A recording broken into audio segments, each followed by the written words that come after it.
turma, Lucas, capítulo 18, por favor.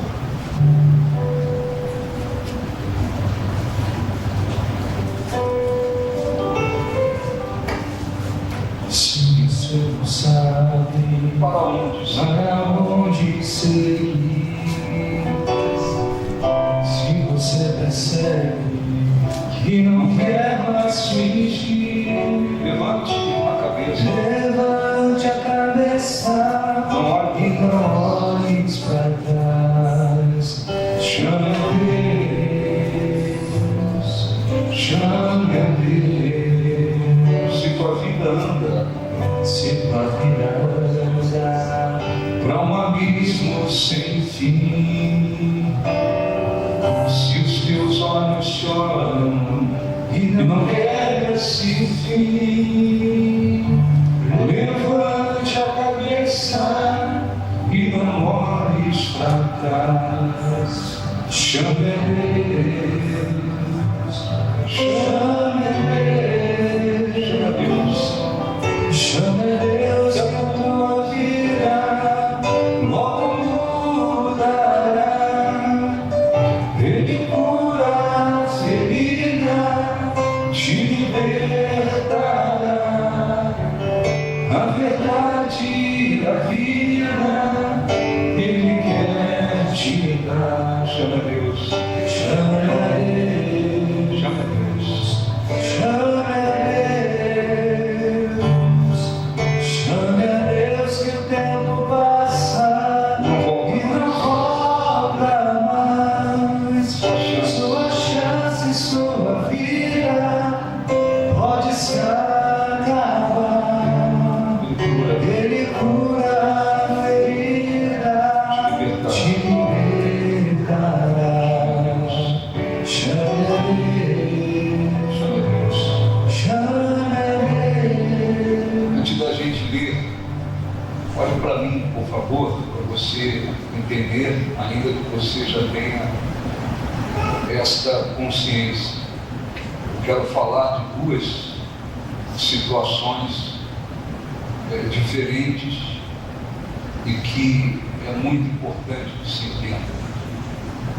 Existem pastores, consequentemente igrejas, instituições que trabalham na base do desequilíbrio, e isso é muito ruim, porque tem igrejas, pastores,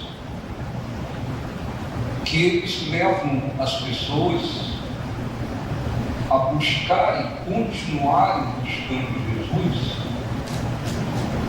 apenas em função das bênçãos terrenas. São aqueles pastores, são aquelas igrejas que trabalham levando as pessoas a pensarem que Jesus veio apenas para curar, para libertar, para abençoar o trabalho, a família, a vida material, profissional. E existem muitas pessoas dentro de igrejas que elas ficam assim durante a vida inteira. A visão que elas têm é de que Jesus é alguém que apenas resolve problemas. Elas não se convertem, elas não se santificam, elas não se arrependem, elas não nascem de novo, elas não têm uma vida com Deus, mas elas estão lá sempre lutando em função de que Deus resolve os seus problemas e nada mais do que isso. Por outro lado, existem igrejas e instituições que desequilibram também e que quase condenam que as pessoas usem a fé para buscar a cura, para buscar a libertação, para buscar um milagre, para buscar as bênçãos que elas são desfrutadas enquanto nós estamos aqui. Existem até pastores que chegam ao ponto de dizer, não tem que orar para ser curado, não tem que orar para abençoar trabalho, abençoar nada. Então eles põem na cabeça das pessoas, eles passam para as pessoas a ideia de que é como se seguir Jesus não desse a pessoa o direito de exercitar a fé para ser abençoada naquilo que ela está necessitando. Tem algumas igrejas que até tratam o povo, as pessoas, como se todos fossem, como se todos estivessem dentro de um seminário. O que se tem que fazer agora é apenas encher as pessoas de conhecimento. Tem igrejas que as pessoas ficam muitas das vezes até fingindo que não tem problema. Todo mundo finge que não tem problema.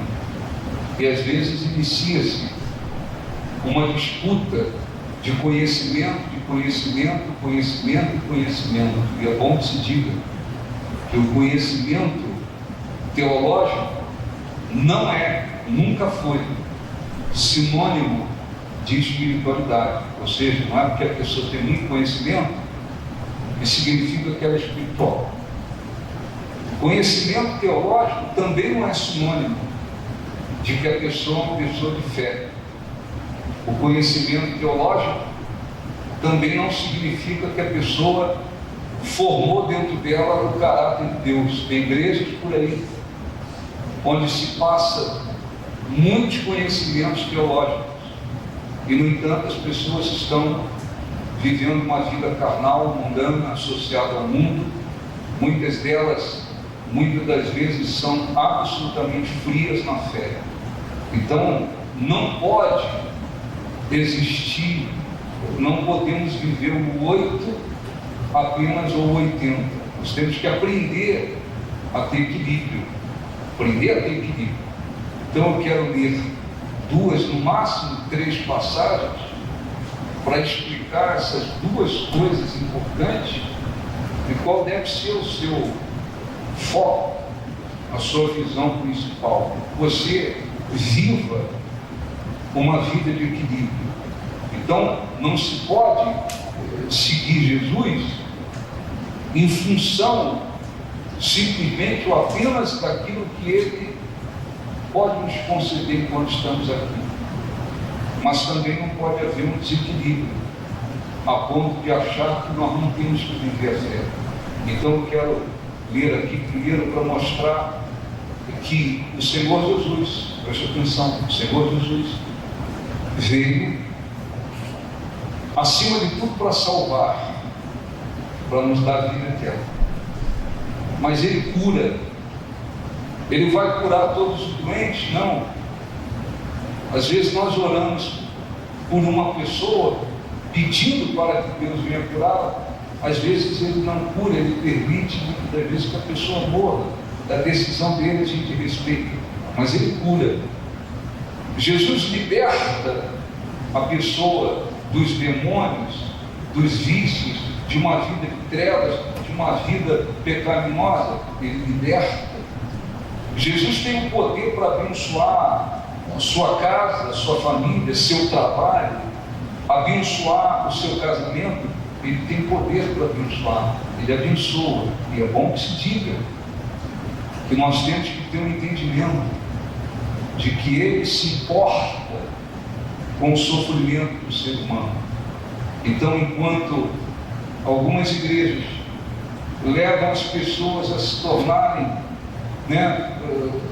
pessoas desequilibradas, e elas vão à igreja só para tentar resolver problema, tudo na vida delas, na concepção delas é resolver problema. Parece que Jesus só resolve problema, elas não se convertem, não se santificam, não têm certeza de salvação, não têm uma vida com Deus, não constroem uma vida com Deus, porque aquela igreja, aquele pastor trabalha apenas para aquele lado.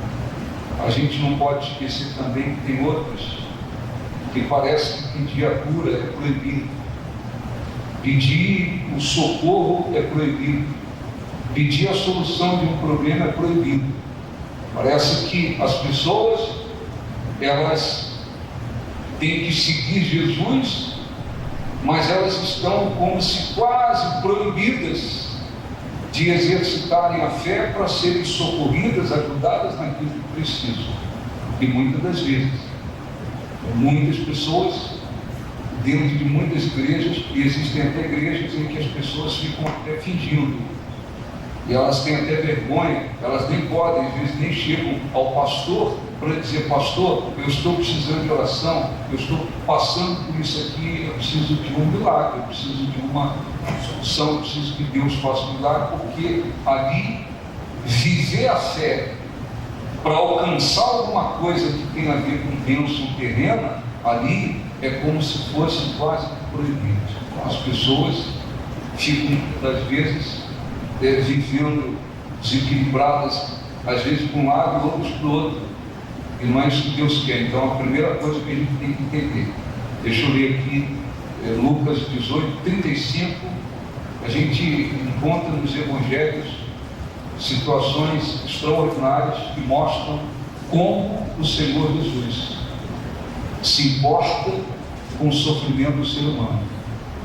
Versículo 35, aconteceu que ao aproximar-se ele de Jericó, estava um cego assentado à beira do caminho pedindo esmolas. E ouvindo o tropel da multidão que passava, perguntou o que era aquilo. Anunciaram-lhe que Jesus passava por Nazareno. Então ele clamou, o homem cego e mendigo, ele começou a clamar: Filho de Davi, tem misericórdia de mim. E os que iam na frente o repreendiam para que se calasse.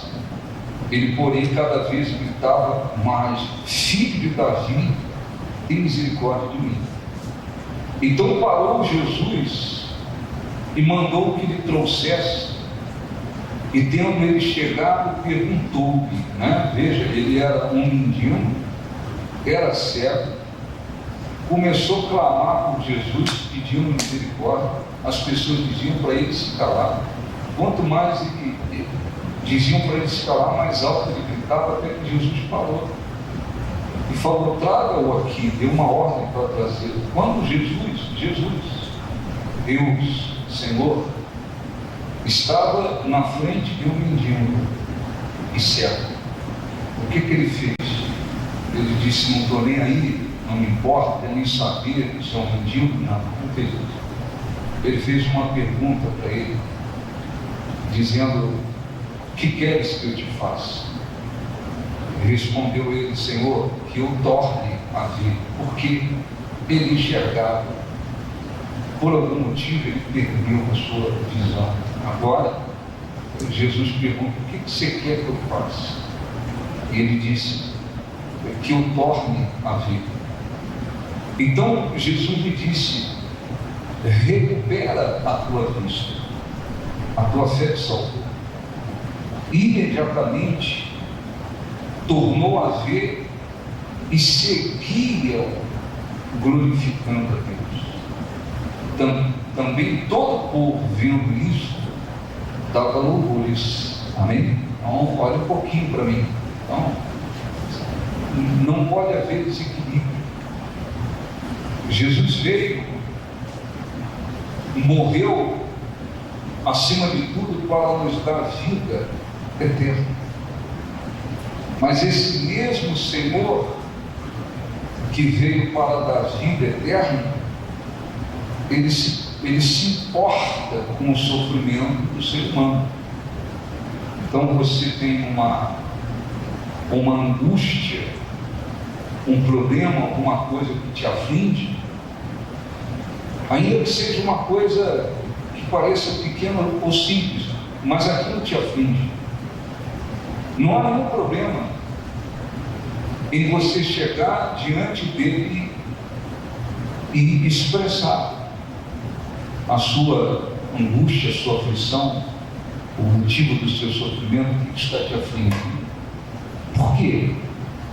Porque nós temos que ter sempre esse entendimento de que Ele se importa conosco, Ele se importa com o sofrimento do ser humano.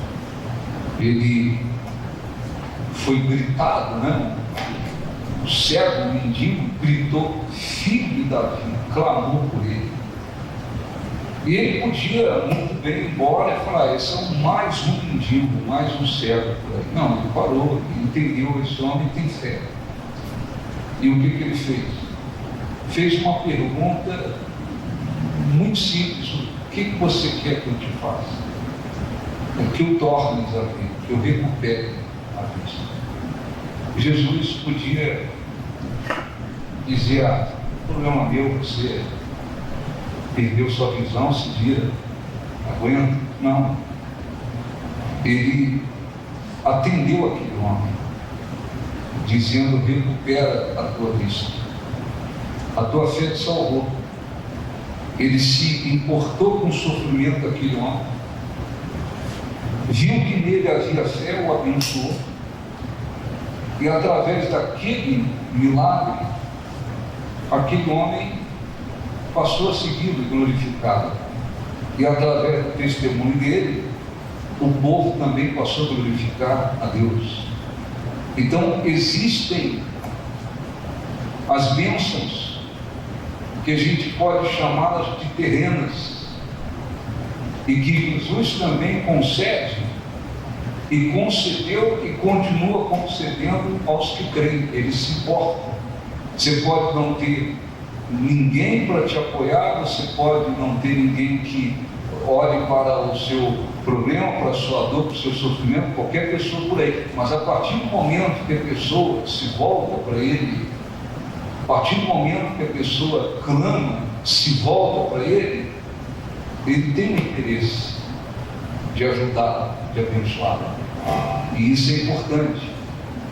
Por quê? Porque no desequilíbrio de muitos, as pessoas, elas têm que seguir Jesus, suportando caladas tudo aquilo que elas estão sofrendo. Então há igrejas por aí que é o seguinte, é só a igreja está aberta apenas para anunciar um Jesus que trouxe salvação.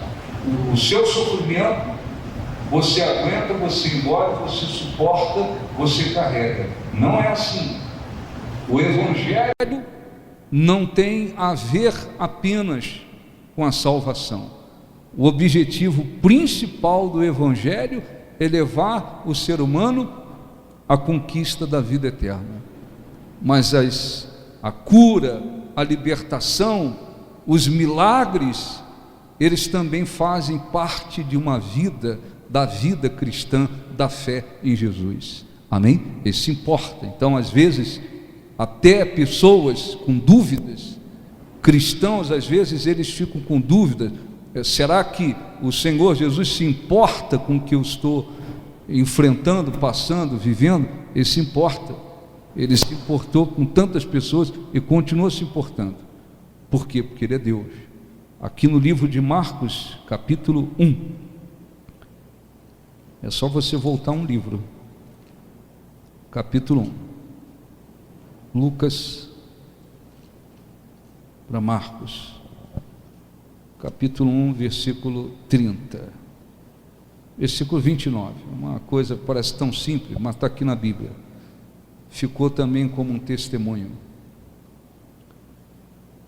E saindo eles, Lucas 1, 29, e saindo eles da sinagoga, foram com Tiago e João diretamente para a casa de Simão e André.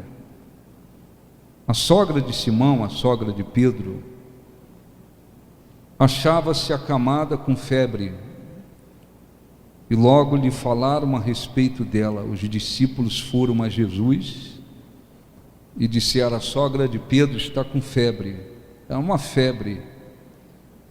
O que Jesus fez? Então, aproximando-se tomou-a pela mão, e a febre a deixou, passando ela a servi-los. Amém? Então, era uma febre. Nem por isso Jesus disse, não, isso é uma febre, isso não é um problema meu. Não. Ele se importou com a sogra de Pedro, foi lá, a curou, e aquilo serviu para que o coração dela abrisse, e ela passou a servi-los. Amém?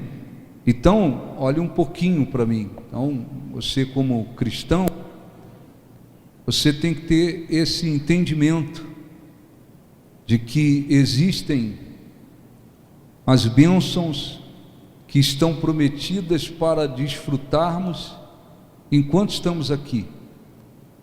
E você tem que ter esse entendimento não só para você, como também para as pessoas que estão sofrendo. E Jesus se importa com o sofrimento das pessoas. Então não há nenhum problema que alguém busque através da fé nele a cura, a sua libertação, a reconstrução da família, a bênção para o seu trabalho, para a sua vida material. Quando Jesus viu que Pedro havia trabalhado toda a noite, nada apanhou, Jesus não virou as costas e disse, olha, problema seu. Jesus disse, lançai à direita, achareis. Ele foi lá e fez um milagre que tinha a ver com o trabalho, com a vida profissional de Pedro. Então, não há nenhum problema em buscarmos, através da fé, aquilo que Jesus prometeu e aquilo que é considerado bênção terrena. Esse é um lado, então você tem que ter essa fé. Mas é importante que você tenha equilíbrio e você aprenda que a sua fé, a sua esperança em relação ao Senhor Jesus, ela não se limite apenas a essas bênçãos. Esse é o equilíbrio. Então, aqui no livro de 1 Coríntios, capítulo 15, e esse é o outro lado, que é o mais importante. O apóstolo Paulo, 1 Coríntios 15, 19. O apóstolo Paulo escreveu aos Coríntios para tirar dúvidas. Havia confusões, moralmente, espiritualmente, o lugar estava decaído e muitos cristãos também coríntios, muito mal espiritualmente, muitos se deixando levar pela cultura grega, por tantas filosofias, enfim. Então Paulo escreveu, e falando a respeito da ressurreição de Cristo e o penhor da nossa ressurreição, ele escreveu assim, versículo, só quero ler um versículo, 19: se a nossa esperança em Cristo se limita apenas a esta vida, somos os mais infelizes de todos os homens. Vou repetir: se a nossa esperança em Cristo se limita apenas a esta vida, somos os mais infelizes de todos os homens. Amém? Olhe para mim, por favor. O que Paulo quis dizer? Que se a nossa esperança em Jesus estiver limitada apenas a esta vida, às bênçãos terrenas, ao que Ele pode fazer na nossa vida enquanto nós estamos aqui neste mundo, então, com essa visão, com esse foco, a pessoa se torna, ele diz, nós somos os homens mais infelizes, em algumas traduções, os mais miseráveis. O que isso quer dizer? Quer dizer que Deus quer encontrar em nós uma fé para buscarmos, para conquistarmos, buscarmos as bênçãos que Ele nos prometeu enquanto estamos aqui. Mas o nosso foco a nossa visão, a nossa esperança em relação a Jesus, ela não pode estar limitada ao que a gente recebe aqui, porque quem vive assim se torna miserável. O que isso quer dizer? É dizer que eu tenho que ter fé. Deus quer encontrar fé para a pessoa buscar a sua cura, a sua libertação, as bênçãos que Jesus pode realizar aqui, mas o nosso foco, a nossa esperança em relação a Ele, ela não pode estar limitada ao que Ele nos dá enquanto estamos aqui. Nós temos que ter uma esperança acima de tudo, em relação ao que Ele pode fazer em relação à vida eterna, amém? A uma vida fora desse mundo. Então isso tem tudo a ver com equilíbrio. Você não pode, um cristão, viver como se seguindo Jesus, pensando apenas em receber o que Ele tem para dar aqui, como existem cristãos e pastores que pregam e instituições que ensinam. Então as pessoas, elas não se convertem, elas não se arrependem, elas não põem o reino de Deus em primeiro lugar, elas não se santificam, elas não constroem uma vida com Deus. Elas passam a vida inteira dentro de uma igreja, às vezes buscando apenas a solução dos problemas, apenas buscando as bênçãos terrenas. Então esse é um lado. Aí por outro lado tem os desequilibrados, que eles é como se condenasse alguém que busque alguma bênção que tenha a ver com a vida terrena. Não, a cura, não, esquece.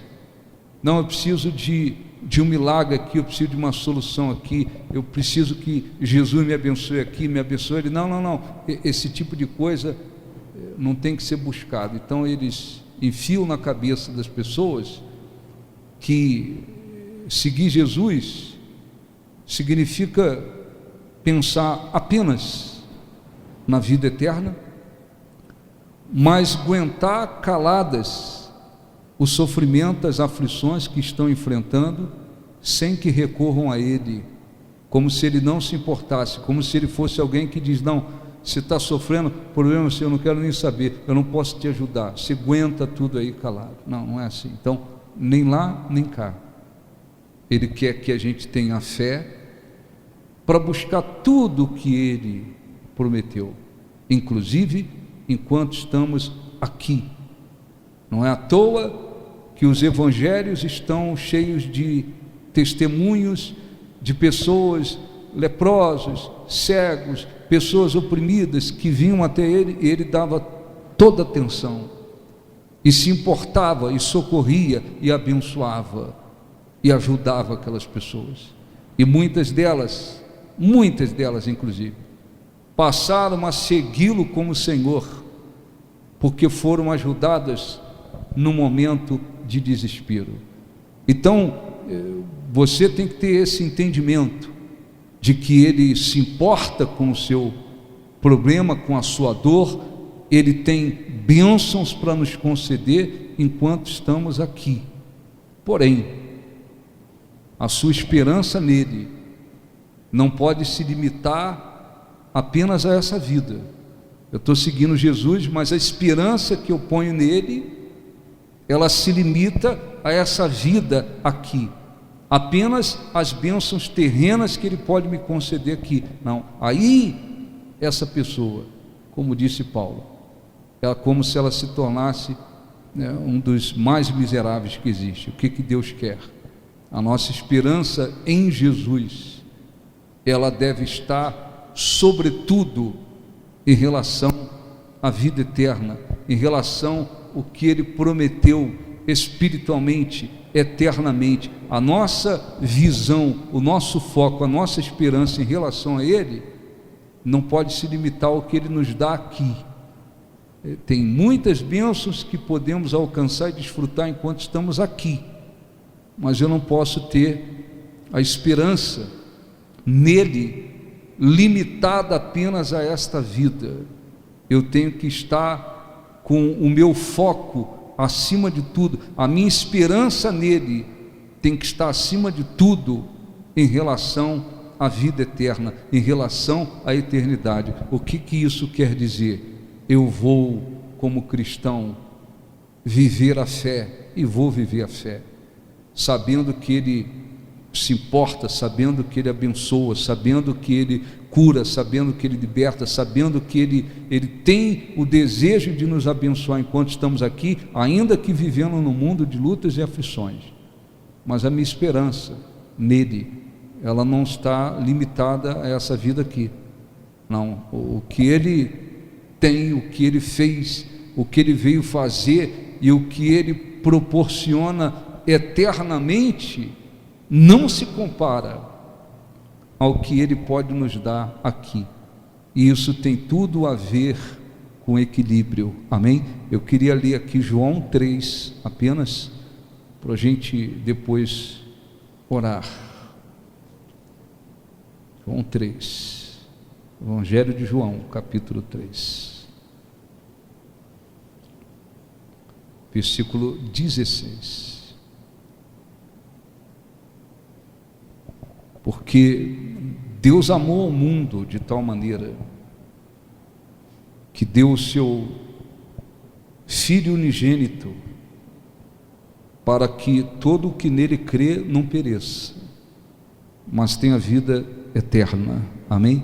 O motivo, olhe para mim, o motivo maior pelo qual Deus enviou Jesus foi para que nós alcançássemos a vida eterna, tivéssemos vida eterna.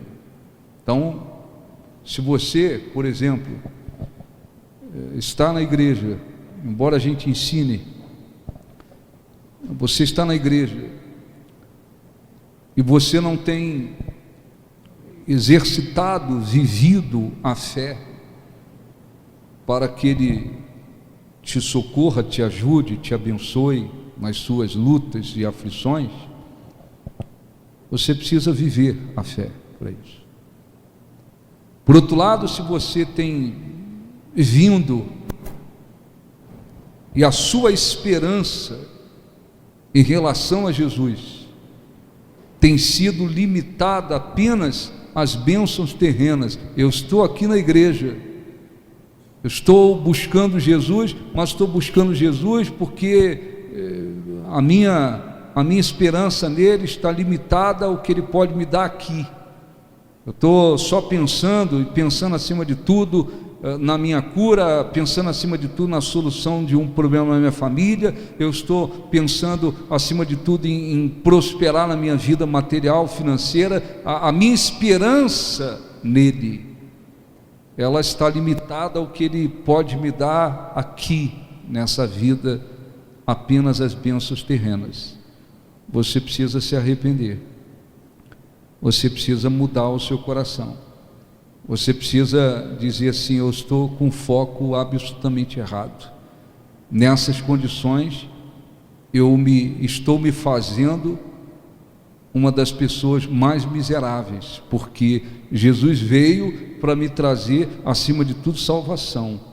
O que Ele tem para nos conceder em relação à vida eterna não se compara ao que Ele pode nos dar aqui. Mas eu tenho vindo à igreja porque eu quero, sabe, o meu objetivo maior é crescer profissionalmente, meu objetivo é que meu filho se liberte, meu objetivo é que o meu marido mude, o meu objetivo, quer dizer, se a sua esperança nele, ela está limitada ao que ele pode te dar aqui, enquanto você está aqui nessa vida, você é considerado, Paulo disse, nós somos os mais miseráveis que existe. Por quê?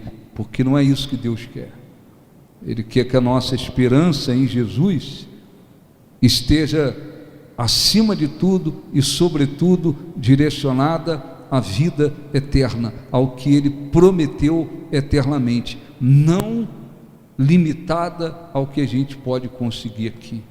Então é muito importante que a gente tenha equilíbrio para viver a nossa vida cristã.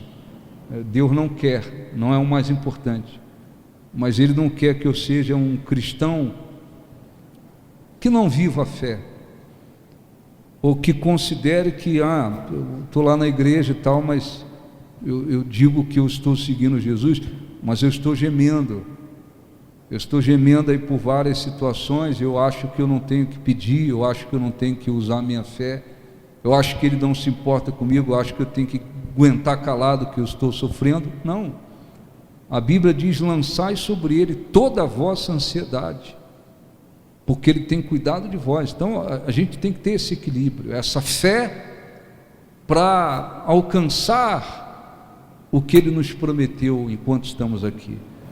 Mas a nossa esperança nele, ela não pode estar limitada ao que recebemos apenas aqui, como se Jesus tivesse vindo e Ele veio apenas para nos conceder bênçãos terrenas, e a nossa esperança nele se limita a isso. Aí a pessoa é considerada, Paulo diz, nós somos os mais miseráveis se a nossa esperança nele se limitar a essa vida.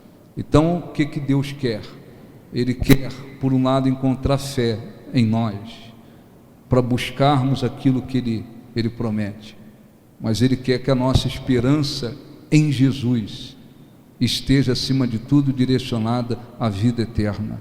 O que Ele pode dar aqui, o que Ele prometeu, o que Ele veio fazer, o que Ele nos trouxe em relação à eternidade, não se compara ao que nós podemos receber aqui. Então a minha esperança nele tem que estar, acima de tudo, direcionada e focado na vida eterna, na eternidade, no que Ele tem prometido em relação à vida eterna. Deixa eu ler aqui para a gente poder orar, por favor. Eu quero fazer depois 2 orações. 1 Coríntios, só quero repetir o versículo para você entender isso e ver o seu coração, tá? Então, nem por um lado aquele cristão sem fé, aquele cristão que não crê, aquele cristão que acha que não pode orar, que não pode usar fé, que não pode pedir socorro, que não pode ajuda, não pode pedir ajuda, e nem aquele cristão que está focando só as bênçãos terrenas, nenhuma coisa nem outra, tem que ter equilíbrio, tá? Então, deixa eu só ler aqui. Se a nossa esperança em Cristo se limita apenas a esta vida, quer dizer, se a sua esperança nele estiver limitada apenas às bênçãos terrenas, ao que a gente recebe nessa vida, somos os mais infelizes, em algumas traduções, os mais miseráveis de todos os homens. Amém? Então é muito importante que você entenda isso. E a igreja tenha esse equilíbrio. Então tem gente por aí que está sofrendo, de repente, através do sofrimento que a pessoa está passando, ela vai buscar Jesus, é uma cura, é uma libertação, enfim, aquele sofrimento sendo resolvido, atendido, de repente aquilo é uma porta para que aquela pessoa de fato comece a seguir Jesus como Senhor. Amém? Entende isso, sim ou não? Vê o exemplo da sogra de Pedro, vê o exemplo do que era cego e mendigo. Ele foi curado, passou a glorificar Jesus, e as pessoas também, pelo milagre na vida dele. Ele não foi apenas curado, ele mudou, né, o seu coração, ele passou a glorificar a Jesus. Então eu quero fazer uma oração, preste bem atenção. Se por um lado estiver faltando, né, da sua parte fé, para buscar ajuda, socorro naquilo que está te afligindo, naquilo que você necessita, ou porque está faltando fé, ou porque você acha que eu não tenho que pedir nada a Deus, eu tenho que aguentar calado aqui, sofrendo. Não é isso que diz a Bíblia. Lançai sobre Ele toda a vossa ansiedade, porque Ele tem que cuidar de vós. Então você precisa levantar a sua fé e viver a sua fé para isso. Mas a sua esperança nele tem que estar acima de tudo, no que ele pode fazer, prometeu fazer, vai fazer, veio trazer em relação à vida eterna. Não estou seguindo Jesus só porque ele pode me curar, me libertar, me abençoar, abençoar minha casa, meu trabalho. Não posso seguir. Jesus não veio só para isso. Ele veio sobretudo para nos dar a vida eterna. Então você tem que fazer o quê? Viver a fé e ter esse coração. E você que está aqui, de fato, eu estou na igreja, porque existem várias pessoas assim, com todo o ensinamento que se dá, procura se dar um equilíbrio. Eu estou na igreja, eu estou seguindo Jesus, entre aspas, porque a minha esperança nele, ela se limita ao que ele pode me dar aqui. Eu estou na igreja porque eu quero ser abençoado na minha vida. Eu estou seguindo Jesus porque eu quero que ele abençoe meu trabalho, minha vida profissional. Eu quero ter uma casa melhor, um carro melhor, porque eu quero, eu quero que ele me proteja. Quer dizer, se a sua esperança nele está limitada a essa vida, então a Bíblia diz que você está se colocando numa condição dos mais miseráveis, porque ele veio por uma coisa tão grande, trazer algo tão grande, e a pessoa limita essa visão apenas para o que se recebe aqui. Esse é um grande erro. Então a gente não pode viver nem um 8, nem um 80. Nós temos que ter a fé por um lado, e nós temos que ter o foco principal na vida eterna, no que ele trouxe em relação à vida eterna. Amém? Se você diz, de fato, eu tenho limitado a minha esperança nele ao que eu posso receber aqui, você precisa se arrepender, porque a vida aqui, inclusive, ela é bastante curta, né? Ela é rápida, ela passa rápida. O que ele veio trazer não se limita só a essa vida. O que ele veio fazer, acima de tudo, está relacionado à vida eterna. Então vamos orar, fiquem de pé. Eu quero fazer 2 orações no nome de Jesus. Feche os olhos, por favor. Feche os seus olhos, por favor. Feche os seus olhos.